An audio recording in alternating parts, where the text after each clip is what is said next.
একটা হেলদি সেক্সের জন্য কিন্তু খুবই জরুরি যাতে দুজন পার্টনার একে অপরের থেকে সন্তুষ্টি লাভ করে। কিন্তু প্রিম্যাচিওর ইজাকুলেশন মানে যেটাকে শীঘ্র পতন বলা হয়, সেটা এমন একটা জিনিস যেটা কিনা সেক্সের সময় ছেলেদের হয়ে থাকে। আর এটাকে প্রবলেম হিসাবে এই কারণে ধরা হয় কারণ ছেলেদের সময়ের আগে বীর্যপাত হয়ে যায়। তো এতে একটা ছেলে তো স্যাটিসফাই হয়ে যায়, কিন্তু একজন মেয়ে কখনোই এত তাড়াতাড়ি স্যাটিসফাই হয় না। আর অনেক ছেলেরাই এরকম রয়েছে যারা নিজের পার্টনারকে সম্পূর্ণভাবে স্যাটিসফাই না করতে পারার কারণে হতাশ হয়ে পড়ে এবং মানসিক চাপের মধ্যে থাকে। তাই আজকের ভিডিওতে আমি এমন কিছু পদ্ধতির ব্যাপারে আলোচনা করব যেটাই কিনা আপনি আপনার সেক্সের টাইম বাড়াতে পারবেন এবং একটানা সেক্স করে আপনি আপনার পার্টনারকে সম্পূর্ণভাবে স্যাটিসফাই করতে পারবেন। যখন আমরা কোনো কিছু বেশি আশা করি, সেটা কোনো জিনিস হতে পারে, ভালোবাসা হতে পারে বা সেক্স হতে পারে, তখন কিন্তু সেটা পূরণ না হলে আমাদের মন খারাপ হয় এবং আমরা হতাশ হয়ে পড়ি। ঠিক সেরকমই একটা ছেলে যখন পর্ন ভিডিও দেখে তখন সে এটাই আশা করে যে যখন সে তার পার্টনারের সাথে করবে তখন সে 30 মিনিট বা 40 মিনিট ধরে করবে। বাট রিয়েল সেক্স লাইফে যখন সে পারফরমেন্স করে তখন কিন্তু সে 2 মিনিটের বেশি করতে পারে না। তো এরকম হওয়ার কারণ কি? এরকম কিন্তু শারীরিক এবং মানসিক কারণের জন্য হয়ে থাকে। এছাড়া যখন আপনি সেক্স করেন তখন কিন্তু আপনার ব্রেনের থেকে এক হ্যাপি হরমোন রিলিজ হয় যার নাম হচ্ছে সেরোটোনিন হরমোন। তো স্টাডি এটা বলে যে এই হরমোনের মাত্রা যার মধ্যে কম থাকে তাদেরই কিন্তু শীঘ্র পতন হয়ে থাকে বা তাড়াতাড়ি বীর্যপাত হয়ে যায়।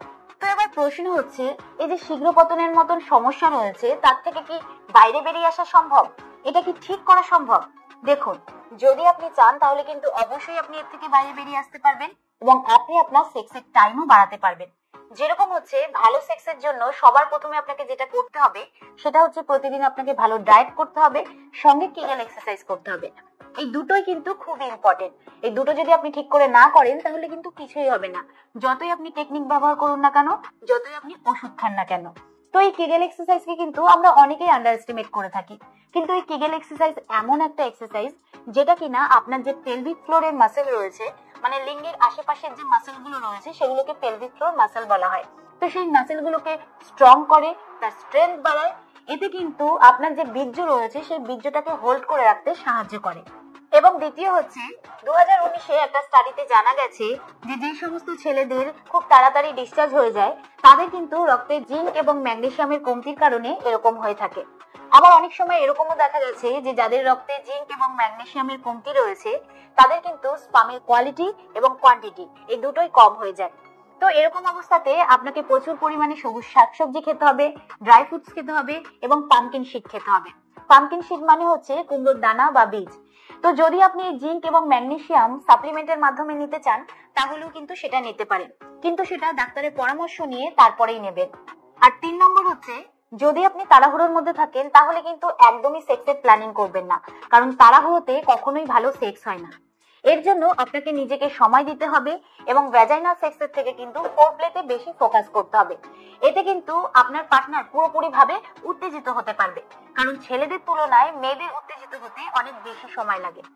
অনেক ছেলেরাই এরকম রয়েছে যারা রিলেশনের প্রথম ফোরপ্লেতে খুব বেশি ফোকাস করে, বাট রিলেশন যখন আস্তে আস্তে পুরনো হতে থাকে তখন কিন্তু সে ফোরপ্লেটাকে কমিয়ে দিয়ে এই তাড়াহুড়োর মধ্যে থাকে যে কখন সে ভ্যাজাইনাল সেক্স করবে এবং তার সমস্ত ফোকাস গিয়ে পড়ে তার উপর। এতে কিন্তু অনেক বড় ক্ষতি হয়, কারণ আপনার ব্রেন শুধুমাত্র সেটাই খোঁজে এবং তাড়াতাড়ি ডিসচার্জ হওয়ার টেন্ডেন্সিকে কিন্তু ডেভেলপ করতে থাকে, আর আপনার বিহেভিয়ারেও কিন্তু চেঞ্জেস আসতে থাকে। তাই এরকম একদমই করবেন না। ফোরপ্লেতে কিন্তু আপনাকে সময় দিতে হবে। 4 নম্বর হচ্ছে, নিজের নিঃশ্বাসকে নিয়ন্ত্রণে রাখতে হবে। এতে আপনি আপনার বীর্যকে তাড়াতাড়ি পড়ে যাওয়ার থেকে আটকাতে পারবেন।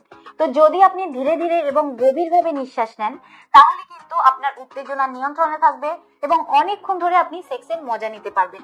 বাট যদি আপনার মনে হয় যে আপনার নিঃশ্বাস জোরে হচ্ছে তাহলে সেক্ষেত্রে আপনার যেদিকে ফোকাস রয়েছে, আপনার যেদিকে ধ্যান রয়েছে সেটাকে তার থেকে অন্যদিকে ঘুরিয়ে নিতে হবে। এছাড়া 5 নম্বর পয়েন্ট হচ্ছে স্টপ অ্যান্ড হোল্ড।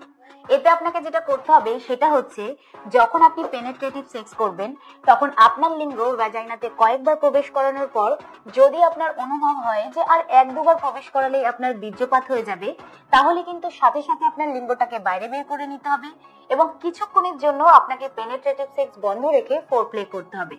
এবং যখন আপনি বুঝতে পারবেন যে আপনার বীর্যপাত আর হবে না তখন কিন্তু আবার আপনাকে পেনেট্রেটিভ সেক্স করতে হবে। তো ঠিক এরকম ভাবে যদি আপনি কয়েকবার করেন তাহলে কিন্তু আপনি একটানা সেক্স করতে পারবেন। এবং 6 নম্বর পয়েন্ট হচ্ছে স্টপ অ্যান্ড স্কুইজ। এটা আপনাকে যেরকম ভাবে করতে হবে সেটা হচ্ছে, যখন আপনি অনুভব করবেন যে আপনার বীর্য পড়ে যাবে, তখনই কিন্তু সাথে সাথে আপনার লিঙ্গটাকে বাইরে বের করে নিতে হবে এবং লিঙ্গের মাথার উপর যে ক্যাপের মতন অংশটা থাকে তার ঠিক নিচের দিকে আঙ্গুল দিয়ে প্রেস করতে হবে, ছাড়তে হবে, আবার প্রেস করতে হবে, ছাড়তে হবে। এরকম ভাবে কিন্তু 3 থেকে 4 বার করতে হবে।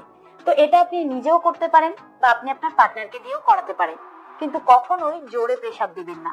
এরকম ভাবে প্রেসার দেবেন যাতে আপনি প্রেসারটা ফিল করতে পারেন। আর যখন আপনি বুঝতে পারবেন যে আপনার বীর্য আর বেরাবে না, তখন কিন্তু আপনাকে আবার পেনিট্রেটিভ সেক্স করতে হবে। তো আমি যে এই দুটো টেকনিকের কথা বললাম, 5 নম্বর এবং 6 নম্বর, এই দুটো টেকনিকের পেছনে কিন্তু কিছু সাইকোলজিক্যাল রিজন রয়েছে। যেরকম হচ্ছে, যখন আপনি সেক্স করেন তখন কিন্তু আপনার মাইন্ডের সমস্ত ফোকাস এক জায়গায় থাকে। তো এই দুটো টেকনিক ব্যবহার করলে কিন্তু সেই ফোকাসটা অন্যদিকে সরে যায়।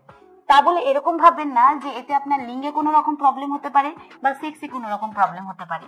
এতে কিন্তু কোনো রকম প্রবলেম হয় না, বরঞ্চ আপনার বীর্য হোল্ড করে রাখতে সাহায্য করে। আর 7 নম্বর পয়েন্ট হচ্ছে, সেক্সের পজিশন পাল্টে পাল্টে করতে হবে। এতে আপনি আপনার উত্তেজনাকে তো নিয়ন্ত্রণ করতে পারবেনই, সাথে আপনার পার্টনারও কিন্তু খুব আনন্দ উপভোগ করবে। কারণ অনেক মেয়েরাই এরকম রয়েছে যারা সেক্সের সময় পজিশন পাল্টে পাল্টে করতে পছন্দ করে থাকে। আর এরই সাথে যখন আপনি আপনার লিঙ্গ ভ্যাজাইনাতে প্রবেশ করাবেন, তখন আপনার যে পেলভিক ফ্লোরের মাসেলগুলো রয়েছে, মানে লিঙ্গের আশেপাশের যে মাসেলগুলো রয়েছে, সেগুলোকে কিন্তু ভেতর থেকে টাইট করে টেনে ধরে রাখতে হবে এবং আস্তে আস্তে করতে হবে। এতেও কিন্তু আপনার পেলভিক ফ্লোরের মাসেল স্ট্রং হবে এবং আপনি বীর্যকে হোল্ড করে রাখার ক্ষমতাকে বাড়াতে পারবেন। তো আমি যে পয়েন্টগুলোর কথা বললাম সেগুলো একদিন করলে কিন্তু কোনো কাজ হবে না, রেগুলার করতে করতে তারপরে কিন্তু কাজ হবে। তো আমি আশা করব যে এই ভিডিওর দ্বারা আপনি উপকৃত হবেন। ভিডিওটা কিরকম লাগলো অবশ্যই কমেন্টে জানাবেন।